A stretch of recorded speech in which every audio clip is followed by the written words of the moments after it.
안녕하십니까. 금융결제원 스마트 금융실의 정대성입니다. 반갑습니다.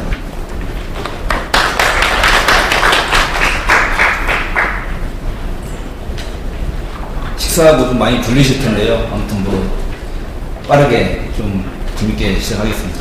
우선 2014 스마트 뱅킹 컨퍼런스 개최를 축하드리고요. 작년에도 이 자리에 서서 비슷한 주제로 발표를 했었는데요. 또 이렇게 강연을 하게 돼서 개인적으로 큰 영광으로 생각을 합니다. 요즘 잘 아시겠지만 스마트 금융 시장이 어떤 모바일 뱅킹, 모바일 결제해서 난리들이 아니죠. 알리페이, 카카오, 얼마 전에는 조용하던 애플까지도 이제 스마트 금융 뱅킹의 어떤 이 시장에 이제 도전장을 냈고요. 오늘 말씀드릴 내용은 바로 이 이제 스마트 금융 혁신과 이제 미래 변화라는 내용입니다. 발표 순서는 이제 보시는 바와 같고요. 요즘 이슈인 뱅컬렉 카카오에 관련된 내용도 이제 저희랑 은행권이 공동으로 추진하고 있는데요. 이 자리를 빌어서 간략히 말씀드리도록 하겠습니다. 이 광경은 그렇게 낯선 광경은 아니죠. 저도 아침 저녁으로 이런 모습으로 지금 제가 행동하고 있는 것 같은데요. 아무튼 여러분들 스마트를 한마디로 좀 정의를 하면 과연 뭐라고 해야 할지 한번 생각해 보셨나요? 제가 볼 때는 이 스마트는 이미 이제 선택이 아니고 우리의 어떤 일상생활이라고 말하는 게 맞지 않나 생각을 합니다.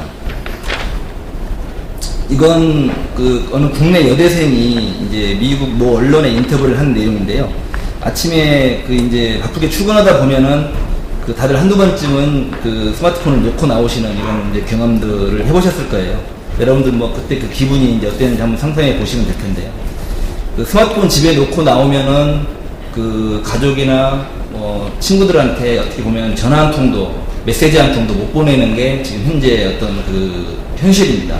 다시 말해서 이 스마트폰이 없으면은 정상인도 그냥 바보가 이제 되어버리는 게 바로 이 스마트인 것 같아요. 중요한 것은 이제 속도가 너무 빠르다는 건데요. 전화 같은 경우에 이 기술이 처음 나와가지고 우리가 이제 일상적으로 이렇게 쓰게 된 게 한 50년 걸렸다고 그래요. 이제 TV는 22년, 인터넷 7년, 점점 빨라지죠.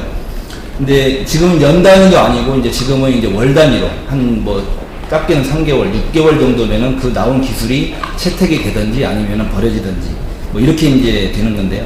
그만큼 이제 사람들은 새로운 기술이나 이런 서비스가 나오면은 이걸 익히고 습득하는데 과거에 비해서 능력이 굉장히 이제 높아졌다 이렇게 이제 볼 수 있고요.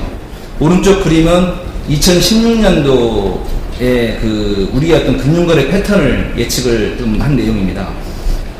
지점이 이제 많아야 연에 한두 번 정도, ATM도 월에 한 3에서 5회 정도. 벌써 이제 이것보다도 덜 가는 분들도 지금 있을 거예요. 저도 어떤 경우에는 ATM 같은 경우 한 달에 한 번 정도 이렇게 이제 갔던 경우도 있던 기억이 나는데요. 아무튼 그만큼 고객들은 금융행위의 어떤 그런 변화가 상당히 이제 빠르게 이제 대면에서 비대면으로 이제는 이제 모바일까지 옮겨가는 걸 볼 수 있습니다. 한마디로 이제 사람들은 이제 움직이는 것 자체가 싫고 내 손 안에서 뭐든 다 이렇게 하고 싶어 합니다. 이러한 이제 변화들을 해서 금융의 어떤 패러다임이 어떻게 변화하고 있나 한번 살펴보면요.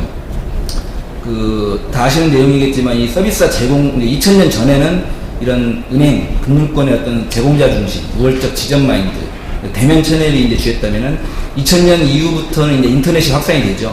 그래서 이제 고객이라는 말을 처음 씁니다. 그래서 고객 중심, 고객 채널 마인드, 그래서 비대면 채널로 많이 바뀌었죠. 2010년이 넘어서부터는 이제 소셜이라는 말이 나오고 빅데이터, 그리고 이제 고객도 어떤 고객 네트워크 마인드라고 해서 이제 저 혼자만의 어떤 고객 혼자만의 어떤 경험으로 어떤 마케팅이 이루어지는 게 아니고 고객이 한번 경험을 하면은 자기 경험을 상호 공유하는 그런 전파하는 환경으로 이제 변화하고 있다는 점인데요. 중요한 것은 지금 우리가 이제 이 2010년을 넘어서 경계를 넘어서고 있다는 것이고요. 이제는 금융도 내 스마트폰에서 다 되게 해달라. 이게 이제 지금 대다수 고객들의 어떤 그런 요구인 것 같습니다. 이 표는 최소한 한 달에 한 번 소셜을 이용하는 유저 수를 이제 예측을 한 표입니다.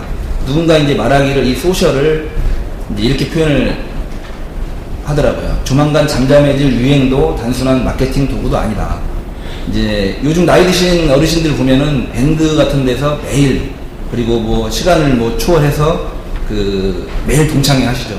그리고 뭐 카톡 단체방 만들어 가지고 계속 떠들어대고요. 이제 스마트폰 뱅킹을 하는 연령층을 보면은 이제 뭐 어떤 뭐 젊은 층의 어떤 전유물이 아니라 뭐 어린 학생들부터 이제 그 나이 드신 어떤 그런 어르신까지 이제 크게 고르게 분포되어 있다는 걸 볼 수 있고요. 아마도 이제 그런 금융 3.0 시대로 이제 접어든 이 시점에서 그 금융 서비스를 제공하는 데 있어 이 바로 소셜 네트워크를 이해하지 않으면은 그 비즈니스 자체가 될 수 없다, 이렇게 생각을 해볼 수 있겠어요. 이제 뭐 그 노키아하고 애플에 대해서 이제 뭐 언론사에서 얼마 전에 이렇게 표현을 했더라고요. 노키아는 그 자사 제품을 꾸준하게 그 개선한 점진적 혁신을 선택을 했고요. 애플은 기존 시장을 정복하는 그런 파괴적 혁신을 추구했는데, 이런 이제 스마트 시대에서는 그 지금 점진적 혁신이 파괴적 혁신 앞에서는 그 속수무책으로 당한다, 이렇게 이제 표현을 했는데요. 노키아가 가장 뭐 크게 저지른 실수가 한마디로 얘기하면은 어떤 변화와 특히 이제 이 고객에 대한 무시였습니다. 그 대가는 아시다시피 처절했죠. 시가총액이 한 15조가 넘는 거를 작년 말인가 그 단말기 사업 부분에 대해서 절반도 안 되는 가격에 이제 MS한테 이제 팔리는 수모를 겪게 되었는데요. 그 이런 환경에서 이제 지금부터는 국내 그 ICT 기업들이 이제 왜 그 어떻게 금융업에 진출하고 있는지에 대해서 한번 그 현황을 살펴보겠습니다. 제가 보기엔 크게 그 두 가지 요인으로 좀 압축이 되는데요. 소비자들은 이제 아까 말씀드린 것처럼 잘 움직이지 않습니다. 대면 없이 금융 업무를 하는 게 당연한 걸로 생각을 하는 점이고요. 글로벌 이런 기업들은 지금까지 이제 무료로 제공했다시피 했던 이런 메신저나 플랫폼, 광고 등에서 이제 그 한계에 와 있다는 점이고요. 그래서 사업 다각화를 통한 신규 영역 진출이나 기존 플랫폼의 가치를 극대화해야 한다, 이런 것이죠. 그 먼저 그 해외 그 글로벌 기업들의 금융업 진출 현황을 좀 상세하게 들여다보면, 이 참여 기업들은 그 페이스북 같은 SNS 사업자, 구글과 같은 플랫폼 사업자, 뭐 알리바바, 아마존, 이베이 등 어떤 전자상거래 업체들도 있고, 지금까지는 뭐 이제 좀 침묵을 지켰던 애플까지도 페이스북과 연동해서 애플페이로 모바일 페이먼트에 본격 가세를 했습니다. 이러한 그 이들의 주요 사업 분야로는 이제 지급결제를 비롯해서 대출, 이제 펀드 상품 판매까지 이렇게 영역이 다양해지고 있는데요. 아래 부분은 그 6가지 핵심 요소를 좀 이제 설정해서 기업들이 추진하는 사업을 나름 분석한 내용들입니다.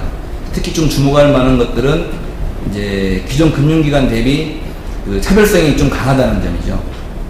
어떤 규모의 경제를 많은 고객들을 이미 확보했기 때문에 규모 경제를 이뤄서 어떤 이자율이나 아니면 수수료 이런 것들을 굉장히 저렴하게 들어갈 수가 있고요. 핵심 역량 측면에서도 범용성이나 이런 빅데이터 활용도가 강하다는 점 등을 볼 때 전통 금융 회사들 좀 신중하게 경계해야 될 그런 사항이 아닌가 생각을 해봅니다. 이들 기업들의 그 금융업 진출상의 특징을 두 가지만 꼽는다면은, 이제 첫 번째로는 금융당국의 허가를 직접 받아서 금융업을 수행한다는 점이고요. 따라서 이들이 고객을 대상으로 직접 서비스를 이제 제공하는 주체라는 점이죠. 뭐 구글, 페이스북, 뭐 저기 알리바바 다 그렇습니다. 두 번째로는 여러 분야 중에서 이제 지급결제를 먼저 수행을 하고, 그 다음에 뒤이어서 대출, 펀드 모집, 금융상품 쪽으로 자연스럽게 이동한다는 점을 들 수 있는데요. 뭐 이거는 뭐 금융업을 허가받은 입장에서는 당연한 수순이라고 생각을 하고요. 그 지금까지를 종합해 봤을 때 우리가 좀 고민해야 할 어떤 시사점이 있다면은, 먼저 그 ICT 기업들의 잠재력, SNS나 이런 플랫폼이나 전자상거래를 통해서 수많은 가입자와 이제 막대한 정보가 축적이 됐는데요.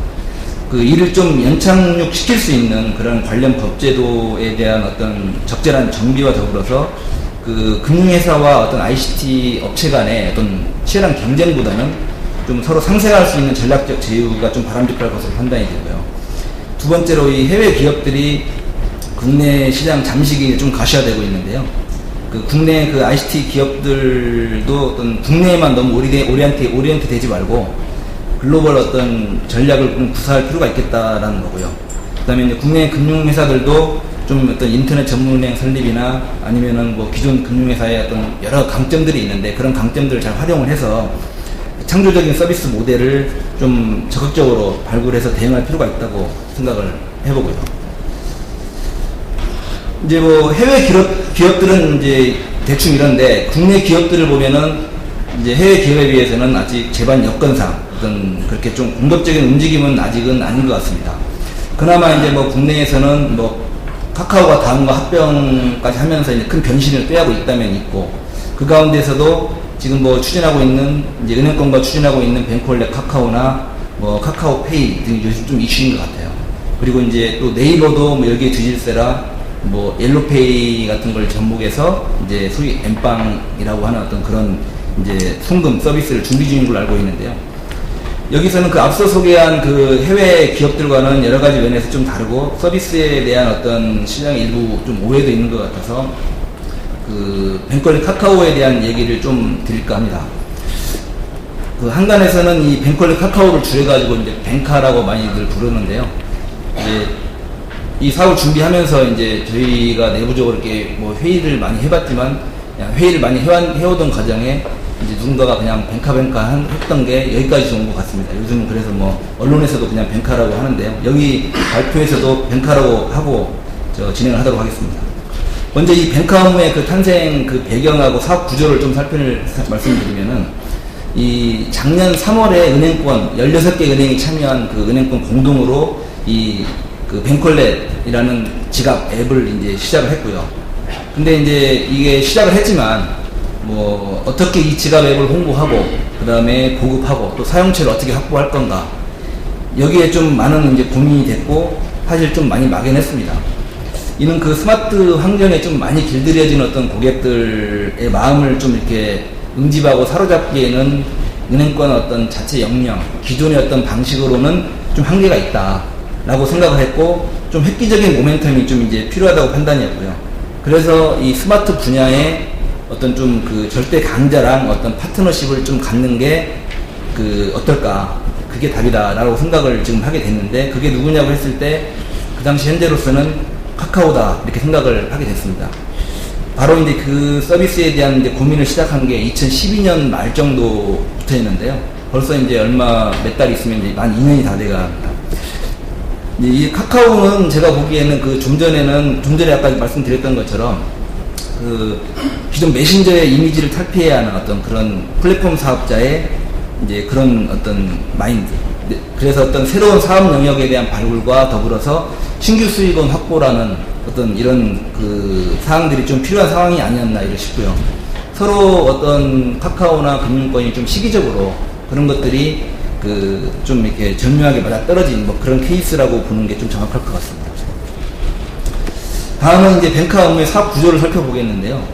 뭐 뱅카 업무가 이제 성공을 하기 위해서는 국내의 여러 가지 어떤 여건들을 볼 때 잘 아시잖아요. 우리나라 같은 경우 이제 보안도 굉장히 중요하고, 그다음에 이제 어떤 편의성도 불편하면은 또 안 쓰고, 그래서 이제 이런 그 보안과 편의성을, 보안은 좀 어떤 금융회사 수준, 그다음에 편의성은 카카오에서 받는 그런 어떤 친근한 수준, 뭐 이 정도가 돼야 이 서비스는 성공을 할 수 있겠다라고 이제 생각을 했는데, 아시다시피 보안성과 편의성은 서로 어떤 그런 그 상반된 목표를 이제 지향하고 있기 때문에 말처럼 좀 이게 구현하는 게 쉽지는 않았는데요. 그 좀 쉽게 말씀을 드리면 뱅컬렛 카카오 앱은 이제 카카오톡 앱과는 별도의 앱입니다. 그 카카오 앱으로 들어가는 게 아니고 카카오톡 앱과는 별도의 앱이고, 그 기존의 은행권 공동 지갑의 뱅컬렛 앱이라고 보시면 되는데 카카오 플랫폼하고 연동시킨 카카오 버전이다 이렇게 보시는 게 굉장히 좀 정확한 표현인 것 같고요. 좀 더 정확히 얘기하면 이제 뱅크머니를 만약에 카카오 친구한테 보낼 때 그 뱅카 앱을 이제 먼저 구동을 하고요. 받는 사람을 선택할 때 전에는 휴대폰 번호로 성공을 했거든요. 이제 그거 대신 카카오로부터 받는 그 카카오 친구 리스트, 우리가 카카오톡 메신저 하면 친구 리스트 뜨잖아요. 그 리스트가 이제 그 디스플레이 되고, 거기에서 친구를 이제 선택할 때 카카오 플랫폼하고 한번 연동이 되고요. 그 뒤에 금융 업무 처리되는 것은 이제 원래 금융권에서 제공하는 서비스이기 때문에 금융권 플랫폼 내에서 서비스가 된다고 보시면 됩니다. 그리고 이제 모든 처리가 끝난 다음에 처리 결과가 전에는 이제 이통사의 그 SMS로 나갔던 게 이제 지금은 당연히 카톡 플랫폼이니까 카카오 메시지로 이렇게 이제 처리되는 그런 프로세스라고 보시면 되는데, 이제 결론적으로 금융권과 카카오가 각자 본연의 역할에 충실해서 이를 프로세스상 어떤 연동시켜가지고 하나의 거래로 이제 완성한, 어떻게 보면은 그 요즘 유행하는 어떤 창조금융의 어떤 모델, 이렇게 보시는 게 좀 맞을 것 같습니다. 당연히 이제 금융거래 내역들은 비금융기관인 카카오 쪽으로는 전혀 이제 갈 수가 없는 구조고요. 금융권 플랫폼 내에서만 처리되는 이제 건데, 그렇지만 이용하는 고객들은 카카오톡에서 마침 메신저 하는 것처럼 어떤 편하고 친숙하게 그런 편리함을 그대로 가져간다는 그런 이제 서비스라고 이제 보시면 될 것 같습니다. 이제 다음은 이제 실제 서비스가 이제 상용화가 되면 이제 뱅카 앱을 구동했을 때 나타나는 이제 초기 화면입니다. 이제 아직 서비스가 오픈되기 전이라 저희가 이제 책자에는 실지는 않았고요. 화면에만 공개를 하는데요. 이제 이게 이제 금융 서비스 이제 메인 화면으로 보시면 되고요. 이제 맨 위에 부분, 하얀 박스 부분이 85,000원이 들어가 있는 이 하얀 박스 부분이 이제 뱅크머니, 이제 친구한테 돈을 송금할 때 쓰이는 이제 메뉴라고 보시면 됩니다. 이제 85,000원이 지금 선불로 충전이 되어 있고요. 밑에 충전하기를 누르면은 여기에 연결된 계좌에서 충전이 돼서 이제 85,000원에 이제 더 플러스가 되겠죠, 금액이. 50만원 정도까지 지금 충전을 할 수 있게끔 지금 계획을 하고 있고요. 이제 우측에 노란색 보내기 버튼을 누르면 이제 아까 말씀드린 것처럼 이제 카카오톡 친구 리스트가 뜹니다. 그러면 거기서 친구를 선택을 하고 이제 나머지 이제 보낼 금액이나 이제 보낼 때 쓰는 어떤 결제 피는 따로 입력해가지고 이제 엔터를 치면은 원하는 친구한테 자기의 뱅크머니가 이제 전달이 되는 거고요. 우측 바로 밑에 있는 4개 자료를 누르면은 지금 85,000원이 충전되어 있는 범위 내에서 자기가한테 연결되어 있는 계좌로 입금이 된다, 이렇게 보시면 됩니다. 그리고 이제 중간에 있는 사진 부분은 누군가 내 친구가 지금 내 친구로 등록되어 있는 누군가가 이제 어제 음식을 먹었던 n분의 1 값을 보내오든 축의금을 보내오든 누군가 지금 저한테 보내온 이제 금액을 이제 보내온 메시지를 여기 보여주는 거고요. 이걸 클릭을 하면 이제 이 친구가 얼마를 보냈는지, 그 다음에 어떤 메시지를 보냈는지를 알 수가 있고, 받기를 클릭하시면은 이제 위에 충전된 머니로 금액이 이제 플러스가 이제 되는 구조입니다. 그리고 이제 밑에 있는 ATM 카드라고 되어 있는 부분이 이제 현금 카드 부분인데요. 이 현금 카드는 최대 자기가 거래하고 있는 은행에 25장까지를 이제 등록해서 사용할 수가 있고요. 이제 이 중에 ATM을 주로 이용하는 카드를 주카드로 설정을 해서 ATM 이용하실 때 플라스틱 카드 없이 이제 NFC로 터치해서 모든 ATM기에 한 70~80%는 이 NFC 기능이 되어 있기 때문에 스마트폰으로 터치해서 이용을 하시면은 기존의 어떤 CD기를 이용을 똑같이 할 수 있습니다. 그리고 이제 중간에 온라인 결제나 매장 결제 이런 부분들은 이제 실제 여기에 들어가 있는 결제 수단을 가지고 모바일 쇼핑이나 온라인 쇼핑 내지는 마트에서 편의점에서 이렇게 터치해서 결제할 수 있는 그런 기능이 플러스되어 있습니다. 그리고 이제 중간 더보기를 누르시면 이제 부가 서비스 화면인데요. 이거는 이제 다들 아시는 것처럼 어떤 카카오 포인트라든지 아니면 제휴 멤버십 카드 내지는 쿠폰 이런 것 등을 수록해서 이제 좀 부가적으로 사용할 수 있는 그런 화면입니다. 다음은 이제 언론 등에서 뱅카 서비스에 대해서 많은 어떤 그런 기대와 더불어서 한편으로는 많은 우려도 이제 많이 우려의 목소리도 많이 있는 걸로 알고 있는데요. 이제 그중 하나가 이제 서비스의 보안에 문제가 없느냐이고, 하나가 더 있다면 고객 피해가 발생이 되면 누가 책임을 질 것인가, 이런 부분들인데요. 먼저 보안 부분부터 좀 중요한 부분을 말씀드리면, 다들 우려하시죠. 이 명의 도용이나 스미싱. 당연히 이제 실명 기반이고요. 이제 카카오톡 플랫폼하고도 연계가 되지만 카카오는 아시다시피 비실명 이제 기반인데, 이제 이 서비스는 아까 말씀드린 것처럼 금융기관에서 금융회사에서 제공되는 서비스인 만큼 이제 계좌 실명과 폰 소유주가 동일인이었을 때만 이제 서비스가 가능하고요. 그 다음에 이제 최초 가입할 때 한 번은 인증서나 아니면은 SMS, 아이폰의 ARS, 아이폰의 경우 ARS까지 이제 인증을 해야 이 서비스에 가입을 할 수 있습니다. 다음은 이제 스마트폰에 좀 골칫덩어리 스미싱 부분인데요. 이제 이런 어떤 친구들한테 어떤 메시지를, 뱅크머니 보낸 메시지, 받은 메시지를 받게 되면 이제 이를 해커들이 좀 스미싱으로 이용할 수가 있는데, 이제 메시지 자체가 이미지하고 텍스트가 서로 복합되어 있어서 이게 일반인이 흉내낼 수 없는 메시지고요. 그 다음에 카카오 그 인증 마크를 카카오만 이제 플랫폼에서 부여할 수 있는 마크가 이제 그 붙여서 나가기 때문에 다른 메시지하고도 확연하게 구별될 수 있게 구현을 했습니다. 그다음에 이제 그 좀 안전한 거래 절차를 위해서 이제 상대방한테 이걸 이용해서 돈을 송금할 때는 그 상대방의 어떤 실명을 확인할 수 있게끔 금융회사에서 그 실명을 띄워줍니다. 그래서 여기 유한상 차장님이라고 되어 있는 거는 카톡의 닉네임이고요. 그 밑에 있는 실명이 실제 은행 계좌에서 가지고 있는 그 실명이라고 보시면 되고, 이걸 확인하신 다음에 이제 그 보내기를 하시면 될 것 같고요. 그 다음에 이제 수취인이 받기 전에는 언제든지 그 취소가 가능하기 때문에 이제 혹시 잘못 보냈거나 뭔가 다시 이제 그 취소할 때는 취소 버튼을 누르시면 될 것 같습니다. 그리고 이제 이 돈은 그 보낸 돈은 그 즉시 리얼타임으로 이체되는 게 아니고 하루 후에 그 현금화가 될 수 있기 때문에 이제 그 현재 어떤 리얼타임 이체와는 달리 좀 즉시 이체 기능을 좀 완화시켜서 금융사기의 표적에서 조금이나 벗어나도록 그렇게 했습니다. 다음은 이제 그 고객 피해 발생 시 책임관계입니다. 좀 이해를 돕기 위해서 좀 체계대로 그려봤는데요. 이 서비스는 결론적으로 금융회사가 제공하는 그 금융 서비스이기 때문에 고객 피해가 발생이 되면 금융회사가 책임을 집니다. 이제 규책 사유가 카카오나 어떤 이제 결제원이 있을 경우에는 직접 해당 기관이 배상하거나 아니면은 금융회사가 선배상하고 그 구상권을 청구하면 배상할 수 있도록 그렇게 되어 있고요. 그거에 대한 책임 범위는 어떤 결제원과 카카오 내지는 금융기관 간의 어떤 그 규약이나 계약서에 상세하게 반영이 되어 있습니다. 이제 세 번째 장인데요. 이 소비자의 행동 변화와 금융 패러다임을 한번 표로 그려봤는데, 이제 지금 현재는 뭐 1, 2단계는 이미 다 이제 지나가고 있고요. 이제 3단계로 이제 들어가고 있다고 보시면 될 것 같은데요. 이제 뭐 현금이나 카드가 이제 점점 사라질 거다라는 거고, 중요한 것은 4단계인데요. 이게 이제 바로 누구나 은행이라는 겁니다. 이제 모바일폰 그 자체가 은행 계좌가 된다는 말, 이건 혹시 뭐 이해가 되시는지 모르겠는데, 이미 여러분들 가지고 계시는 모바일폰에는 많은 사람들이 어떤 그런 가상계좌가 많이 들어가 있어요. 앞으로 이 실질적인 어떤 계좌로서의 역할은 은행 원장의 계좌보다는 앞으로 이 모바일폰에 있는 이 가상의 계좌가 더 많이 노출되고 더 많이 어떤 역할을 할 거라는 얘기인데요. 다 아시다시피 가장 저의 분신과 같은 이 스마트폰 그런 환경이기 때문에 아마 그렇게 되지 않을까 생각이 되고요. 그렇게 되면 과연 누가 은행이라고 해야 되는가?